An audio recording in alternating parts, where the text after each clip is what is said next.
Este podcast é uma produção Reverber.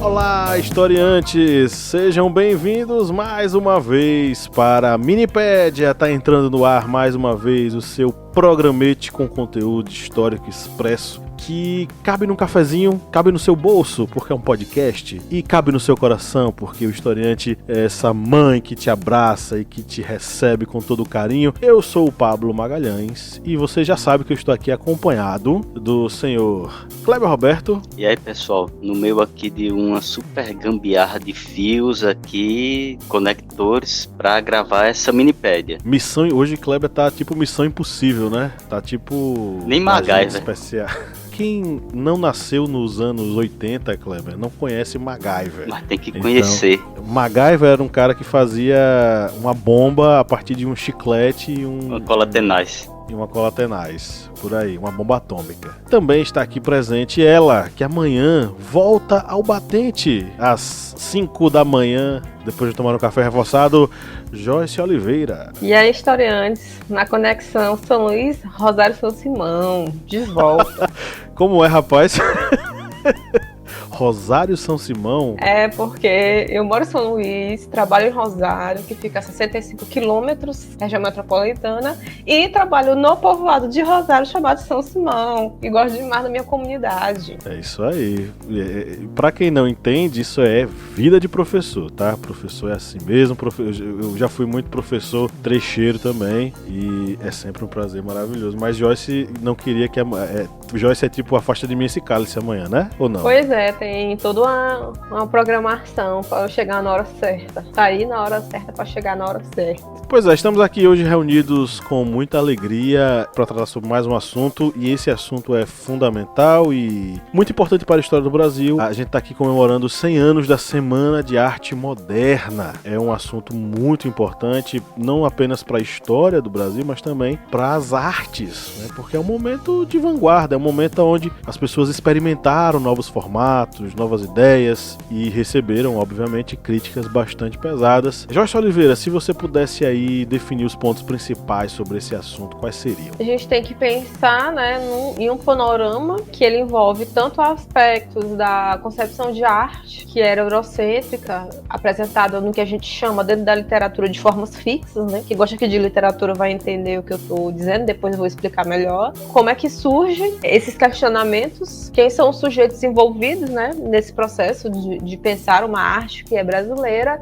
e as consequências desse movimento, por exemplo, pra gente hoje, né, 100 anos depois. É isso aí. Nessa minipédia, o nosso roteiro vai ter uma fonte fantástica que nos foi enviada pelos amigos da editora Sextante, no selo Estação Brasil, se chama Semana de 22, Antes do Começo, Depois do Fim, do José de Nicola e do Lucas de Nicola. O José Nicola, ele é licenciado em Letras, especializado em ensino de língua e literatura. E o Lucas de Nicola é bacharel em História, né, pela USP, e é especialista em produção editorial pela Faculdade Paulo de Tecnologia. Juntos eles já publicaram outros livros, um deles é A Voz dos Outros, Poesia Africana em Língua Portuguesa, e também organizaram uma edição de Lira Paulistana de Mário de Andrade. Então é um livro fantástico que conta com uma série de relatos, de análises, né, sobre o movimento modernista, as contribuições da Semana de 22, e principalmente eles trazem fontes primárias interessantíssimas, desde matérias jornalísticas a relatos memoriais, a cartas, imagens, enfim,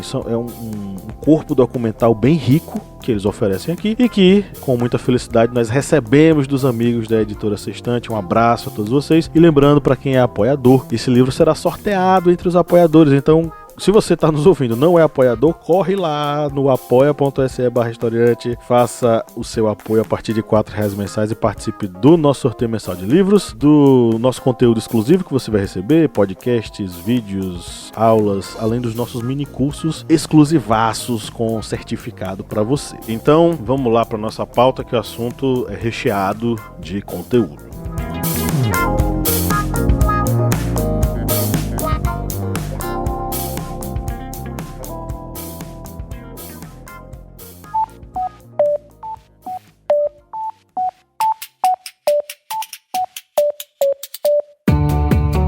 Joyce Oliveira, quem acompanha o Historiante há um bom tempo, já curte o conteúdo, pode nos ajudar a manter o projeto, né? Senhor, pode sim. Quem quiser ajudar, né, a gente do Historiante a continuar produzindo esse conteúdo maravilhoso, pode ir lá no nosso apoia.se. Aí vai se tornar nosso apoiador e vai ter acesso a conteúdos exclusivos, a cursos que a gente produz para os nossos apoiadores, né, a materiais didáticos, vai também ter sorteios de livros, enfim, né? Tem podcast secreto, ou seja, vai ter um mundo novinho, exclusivo para quem for, né, aquela pessoa maravilhosa que resolver apoiar o Historiante. E o endereço qual é? apoia.se/historiante. O link tá na descrição desse episódio.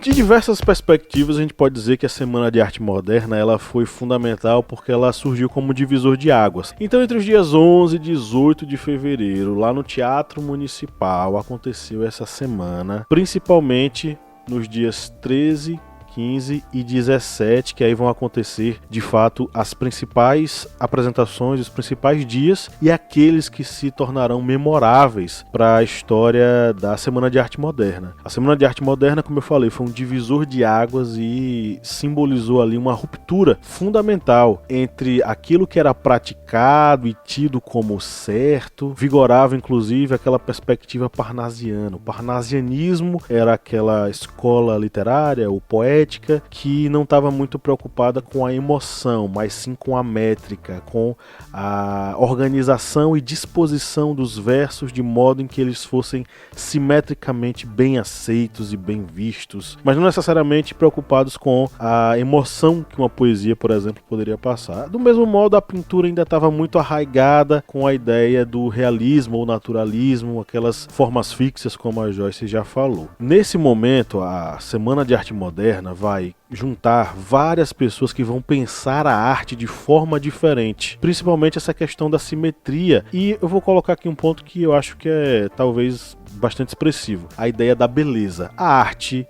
precisa ser a busca pela beleza. Para a Semana de Arte Moderna, a beleza não é necessariamente o objetivo da arte. O objetivo da arte é a provocação, é o instigar naquele que vê alguma emoção, como espanto, como a dúvida, como a surpresa. E é justamente isso que vai marcar e muito a Semana de Arte Moderna. Ela vem causar esse impacto que ocorreu na arte no Brasil, mas não foi naquele primeiro momento que ocorreu, digamos, essa grande revolução artística. Naquele primeiro momento, houve as críticas por parte de jornais, houve as vaias por parte do público e, digamos, o legado da Semana de Arte Moderna de 1922, ela veio a ser posterior, porque naquele primeiro momento realmente as críticas, vaias, todas digamos, aquela repulsa acabou tanto ajudando o movimento, porque aquilo ali dava força para o movimento, como também fez com que naquele primeiro momento não causasse todo aquele impacto que veio a ocorrer posteriormente, já que, por exemplo, nesse momento os artistas modernistas no Brasil, eles investiam numa arte que provocava, que era uma arte contrária ao que ocorria, por exemplo, no movimento literário, que era vinculado ao parnasianismo, que era aquela escrita rebuscada, aquela escrita que usava uma linguagem culta, constante, que não podia ter erros. E os escritores modernistas, eles já vinham com uma linguagem diferente, uma linguagem que utilizava essas ferramentas que muitas vezes poderiam ser ferramentas do cotidiano. E isso causava aquele impacto, aquela repulsa naquele primeiro momento da sociedade. E aí é interessante, né, a gente pontuar o papel da Anita Malfatti, né, como aquela mulher, né, que vai ser a responsável por suscitar essas questões que vão culminar lá na semana de 22. Ela fez uma exposição em 1917 e ela foi extremamente criticada pelo Monteiro Lobato justamente por romper com as ditas formas fixas que eu tô falando aqui, né? Quando a gente pensa formas fixas, falando de artes plásticas, né, a gente tem que ter em mente o quê, né? O academicismo, principalmente, né? A ideia de um rompimento, de um moderno, era a ideia de romper com o acadêmico. Eram as grandes escolas de pintura, que, por exemplo, o realismo era muito ainda presente dentro da perspectiva da arte, né? Era tentar retratar, né, a paisagem, as pessoas tal como elas eram. E não, a Anitta vem trazer questões que são questões referentes, né? Não exatamente a perfeição de uma forma, a representação de um sujeito, mas como que ela apreende com aquele sujeito, aquela paisagem e expressa isso de forma artística. E isso aqui no Brasil era uma novidade, por quê? Porque sendo um país construído a partir de eurocentrismos, se orientava sobretudo no que era considerado belo, né, para os europeus, e fazer uma imitação deste belo, por exemplo. Então, dentro do que se concebia como uma arte, né, no sentido de arte culta, que eu vou colocar aqui, né, entre aspas, mas essa grande arte, né, havia esse ideal de reprodução. E ela não, trazendo a ideia, né, da liberdade do artista, ela rompe com isso, e ela acaba sendo duramente criticada pelo Monteiro Lobato, que não conseguiu compreender, obviamente, o que ela estava querendo demonstrar. E essa coisa da Anitta é interessante porque nós temos aqui um livro que está compondo o nosso roteiro, né, que é Semana de 22, Antes do Começo, Depois do Fim, dos autores José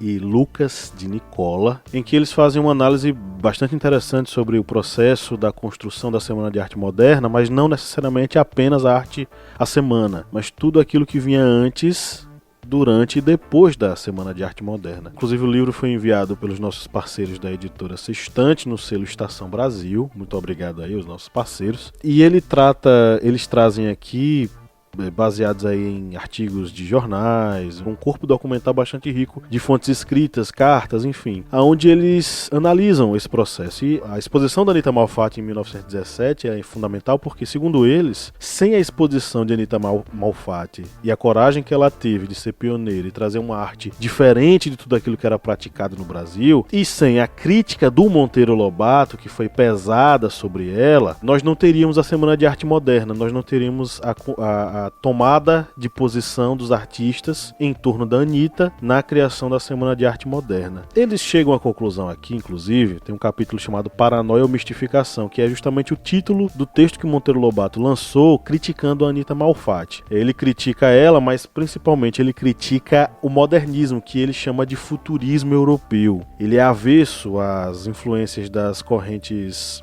europeias ou norte-americanas de arte. Ele critica profundamente, e eu acredito que até por desconhecimento mesmo. Eu acho que ele era um cara meio ignorante para essa parte, porque assim, Monteiro Lobato não era pintor, apesar de ele declarar que ele queria ser pintor, mas ele não seguiu por essa parte. Então a crítica dele é muito pesada sobre a Anitta, mas é muito pesada principalmente sobre o modernismo, e que ele se coloca frontalmente contrário. E isso é fundamental porque quando ele faz essa crítica pesada, meio que se compõe ali uma linha de frente de proteção à Anitta, com caras que vão ser fundamentais no movimento modernista brasileiro, que serão Mário de Andrade, Oswald de Andrade, Di Cavalcanti, né, que vão tomar a frente ali, tomar as dores da Anitta e vão defendê-la, e mais posteriormente a Tarsila do Amaral, que inicialmente vai visitar ali a exposição da Anitta, vai achar tudo de péssimo gosto e vai embora, mas anos depois elas acabam virando amigas e a Tarsila vai ser sim uma defensora da Anitta Malfatti. Então vai se construir esse grupo, né, que a gente vai chamar de grupo dos 5, desses principais modernistas do período. Mário de Andrade, que vai ser um defensor da cultura brasileira, vai fazer viagens pelo interior do Brasil para compor os seus livros, como Macunaíma, para compor a sua perspectiva sobre a própria cidade de São Paulo, a partir do povo que caminha pelas ruas, e ele vai escrever Pauliceia Desvairada. O Oswald de Andrade vai ser muito influenciado pelo futurismo, que é uma corrente europeia, principalmente italiana, do Marinetti, que futuramente vai descambar para um apoio ao fascismo, né? Então, o futurismo ele era aquela coisa, aquele movimento ligado ao desenvolvimento industrial, às máquinas, à velocidade, à guerra. O Oswald de Andrade vai beber muito do futurismo. E a gente vai ter a Tarsila do Amaral, que vai ser uma das responsáveis pela construção do ideal antropofágico, que nada mais é do que o seguinte: a arte moderna brasileira deveria ser guiada na ideia de que as influências exteriores europeias, elas seriam recebidas, mas elas seriam deglutidas, mastigadas, engolidas, e no lugar dela seria criada, né, seria construída a cultura moderna brasileira, uma moderna arte brasileira através desse ritual antropofágico.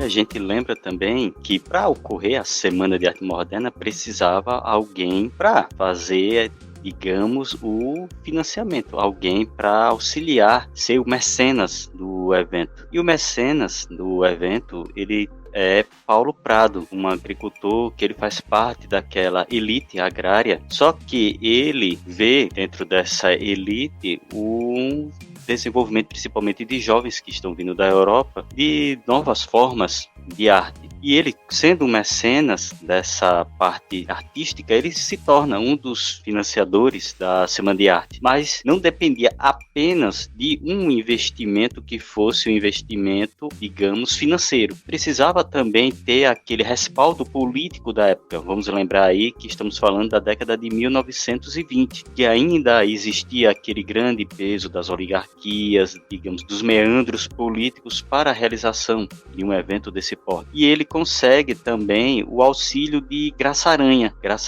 que vai auxiliá-lo na realização deste evento. E também do próprio governador do estado de São Paulo, Washington Luiz. Ele também vai ser alguém que vai ver com bons olhos a realização deste evento. Aí vocês veem que há todo esse movimento, essa movimentação que não vai ser somente financeira, mas uma movimentação também no aspecto político para a realização deste evento em São Paulo. E aí, eu vou lembrar que Graça Aranha era maranhense, né? No conterrâneozão. Apesar que aqui o pessoal não fala muito dele, né? Não fala, na verdade.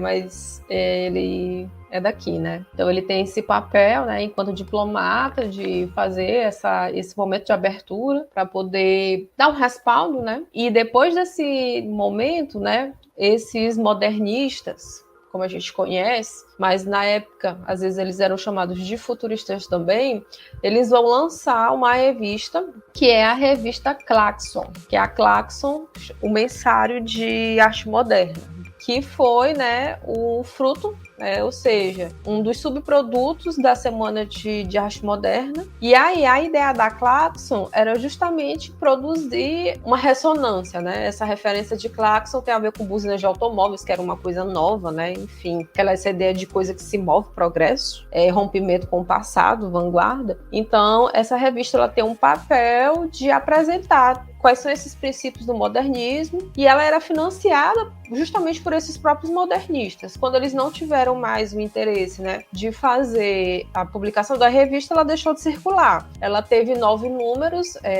ao total, e aí coisas que se destacam muito dentro da Claxon é o debate sobre o cinema, justamente porque o cinema era uma coisa nova, né, no início do século XX, e que não estava preso a formas fixas, né? E aí eu volto novamente, ideia de forma fixa, que a gente já falou sobre isso em relação à pintura e formas fixas e literárias, né? Que o Kleber, por exemplo, falou sobre o parnasianismo, né? Tem a ver com um soneto, são 14 versos entre 2 quartetos e 2 tercetos, né? Então você só consegue escrever um soneto dentro dessa estrutura.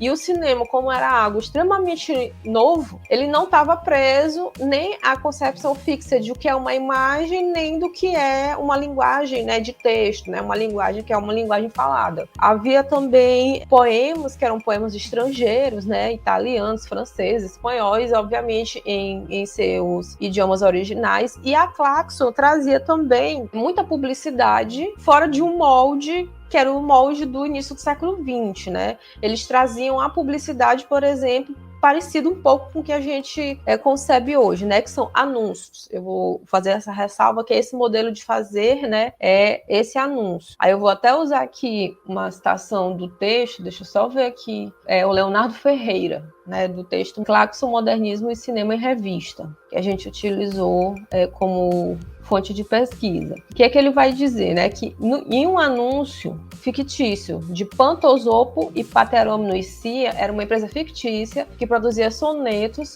mostrando descontentamento e a discordância do editorial moderno de Claxon com a fabricação cheia de normas formais rígidas de poemas daquele estilo, cuja obsessão pela forma era considerada para os modernistas, né, absurda. E aí, como eu já falei antes, né, quando eles considerarem que a Claxon ela não é mais interessante ser produzida, ela também vai deixar de circular. Tem uma narrativa sobre essa semana, principalmente em 3 dias específicos que vão ser os mais agitados, né? Que fala sobre a repulsa de quem está assistindo, a raiva de quem está assistindo, as expressões artísticas. No primeiro dia que a gente vai mencionar aqui é o dia das artes plásticas, da pintura, enfim. O evento vai acontecer no Teatro Municipal em São Paulo, né? E aí no hall de entrada do teatro vai ter exposição de pintura, artes plásticas e tal, enfim. Vão participar o de Cavalcante, Anita Malfatti, vai ter quadro do arquiteto espanhol Antônio Garcia Moya, que vão ser projetos dele de construções, enfim. A gente vai ter trabalhos da Zina Aita, Rego Monteiro, enfim, são alguns artistas que vão apresentar. Não tem registro fotográfico das artes plásticas, né? Mas o que vai ser interessante, que tem na narrativa lá do livro do José e do Lucas Nicola, é que pessoas tinham reações muito fortes, muito intempestivas diante das obras, de gritos, de repulsa, de horror, enfim. Tem até um relato do René Thiollier, ele fala o seguinte, que está lá um dos registros que estão lá no livro, né? Uma memória do René. Ele diz o seguinte: no saguão do teatro apinhado e rumorejante, é verdade que o teatro se apinhou à noite inesperadamente, no saguão do teatro, onde fora instalada a exposição de quadros e esculturas, não havia quem se não deixasse tomar de pavor e êxtase ao defrontar com os horrores épicos da senhorinha Anita Malfatti, e não a poupavam. Era com requinte que se punham a gozar o epigramazinho em que se desabotoavam estilantes de veneno. Obviamente que é uma memória que ele tem bastante irônica em relação a Anitta, porque com certeza ele não curtiu a semana. Mas você pode ver aqui como que algumas pessoas elas trataram com desdém os trabalhos que eram apresentados. Então, inclusive tem até registro dos copeiros, né, do teatro, que estavam limpando lá o local e que pegavam do chão ou dos quadros bilhetes com frases de raiva, de ódio, de violência contra os autores das obras, né? Então você vê como que a gente vai ter aí essa repulsa aos trabalhos que vão ser apresentados, muito fruto do quê? De certo atraso dessas pessoas, certo conservadorismo. Nesse primeiro dia a gente vai ter também uma conferência do Graça Aranha que vai falar um pouco sobre a arte moderna e principalmente ali fragmentos do livro dele, A Estética da Vida. Muitas pessoas colocam Graça Aranha como um pré-modernista. Ele até quis dizer que ele era o precursor da Semana de Arte Moderna, o criador da Semana de Arte Moderna, mas na verdade não necessariamente. Ele foi ele tinha nome já à época, ele tinha lançado o livro Canaã, colocado como pré-modernista, mas muito bem avaliado pelo público leitor, né? Só que ele não era necessariamente um modernista. Então, de certo modo, muitas pessoas, e dá pra ver isso no livro, colocam o discurso dele tentando forçar ali uma associação entre a obra dele e essa arte moderna que estava sendo produzida por esse grupo de pessoas jovens, né, que estavam ali produzindo esse novo material. No segundo dia do festival, nós tivemos a conferência do Menotti Del Picchia, né? Foi uma palestra, na verdade, sobre arte moderna, marcando a oposição entre aquilo que ele chamava de passadista e vanguardistas. Inclusive ele vai subir o tom, dizendo que os passadistas são idiotas, que estão atrás de uma mulher muito passiva, frágil. Ele coloca assim, entre aspas: a mulher fetiche, a mulher cocaína, a mulher monomania, l'éternelle madame, a mulher tuberculosa lírica. né? Ou seja, uma mulher frágil. Já os vanguardistas estariam atrás de uma mulher que ele coloca como, entre aspas, uma Eva ativa, bela, prática, uma vez que a mulher contemporânea é, novamente entre aspas, colaboradora inteligente e solerte da batalha diuturna e voa no aeroplano. Você vê, obviamente, que aí nós temos uma posição diferente sobre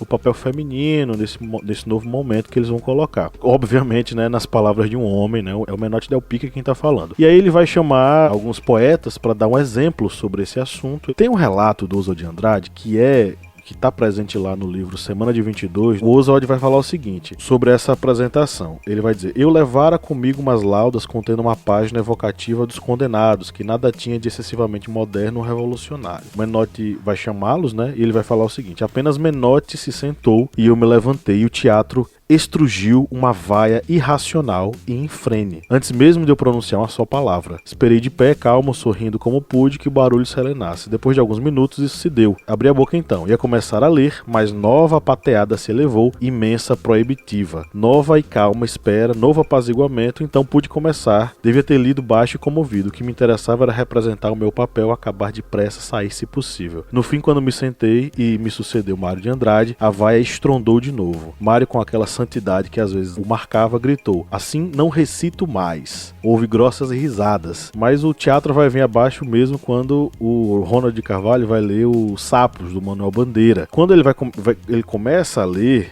né, que é um poema que ironiza os parnasianos, né? Aí a gritaria vai ser geral, principalmente no refrão: meu pai foi à guerra, não foi, não foi, que era acompanhado de coxos, latidos e zurros por parte do público, né? Isso só vai se acalmar quando a Yvonne Dumerrier vai fazer uma apresentação de dança e a musicista Guiomar Novaes vai fazer uma apresentação musical, tocando aí clássicos, né, obras de Chopin. E aí ainda teve uma apresentação no final que foi do Mário de Andrade nas escadarias da entrada do Teatro Municipal, que ele ia teorizar sobre a arte moderna, defender a liberdade do subconsciente, o verso e a rima livres, os temas contemporâneos e tal. Não vai ter registro da fala dele, mas algumas pessoas vão dizer que ela mal conseguia ser ouvida pelo público que estava aglomerado no saguão, mas que na verdade não teve uma grande vaia, mas necessariamente muito barulho que acabou abafando a voz dele. Há quem diga, e principalmente os autores do livro vão dizer, que parte dessa conferência vai estar lá presente no prefácio interessantíssimo do livro dele, a obra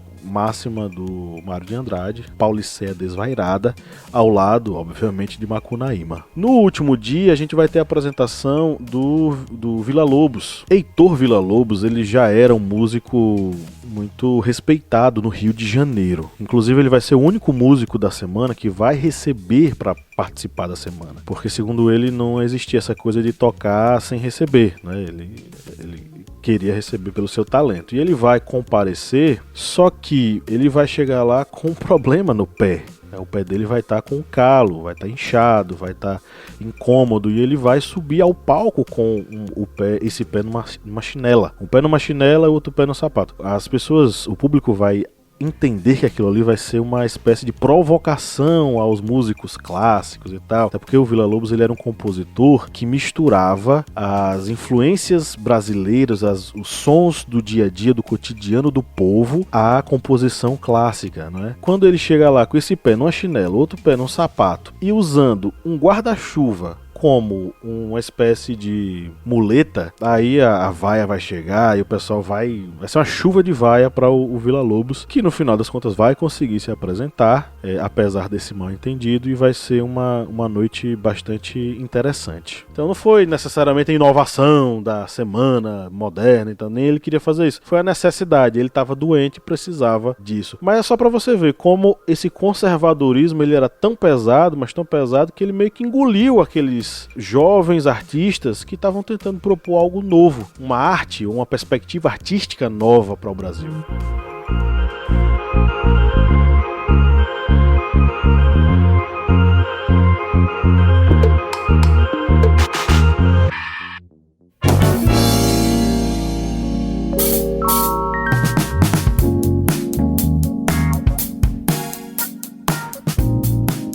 Bom, e aí, isto posto, chegamos ao final da gravação. Meus amigos, o que é que vocês querem concluir, colaborar, inserir, considerar? O que é que vocês estão a fim de falar aí para os nossos ouvintes? Bom, né, eu queria que as pessoas observassem essas discussões e pensassem nas concepções que nós temos de arte hoje, em suas diversas dimensões, né, e as críticas também que são feitas a certos tipos de manifestação artística, né. E aí eu queria fazer um exercício, né, que eu gosto de ficar pensando nessas coisas quando eu falo de história e literatura, eu faço isso com os meus alunos, né, vocês terem a curiosidade, né, de pegar um poema, por exemplo, parnasiano, né, e comparar, por exemplo, com Haikais de Paulo Leminski, né, que misturam imagem, né, associação de imagem com poesia, né. Eu vou até sugerir que é o da pétala, né, vou ler bem aqui rapidinho. Até ela, de pétala em pétala até despetalá-la, né. Então observem a diferença e como que a gente traz, né, essas questões para pensar a nossa poesia hoje, né, no rap, né, hip hop, Mavadão, Xamã, né, por exemplo. A gente percebe, como dito no início aqui dessa minipédia, que os reflexos da Semana de Arte Moderna, do modernismo no Brasil, teve reflexos bem posteriores. A gente cita como exemplo a Tropicália, que foi um tema da nossa última minipédia antes dessa, que teve uma situação bem similar. A antropofagia, consumir o que vem de fora e regurgitar algo novo, ter algo novo com a influência de fora, não substituindo, usar o de fora para construir algo novo com os elementos nacionais. E aí aconteceu a mesma situação na Tropicália, manifestações contra a guitarra, vaias. A última minipédia foi excelente, você termina essa daqui e já começa a maratonar com a outra, mas os reflexos desse movimento modernista no Brasil, eles vão ter suas, digamos, a semente que foi plantada no início do século XX, vai germinar numa árvore futuramente, não nessa Semana de Arte, como dito no início, que teve muitas manifestações contrárias, mas o resultado foi bem posterior. Então é isso, ficamos por aqui, um grande abraço e até a próxima minipédia. Tchau, gente! Valeu, pessoal, até mais!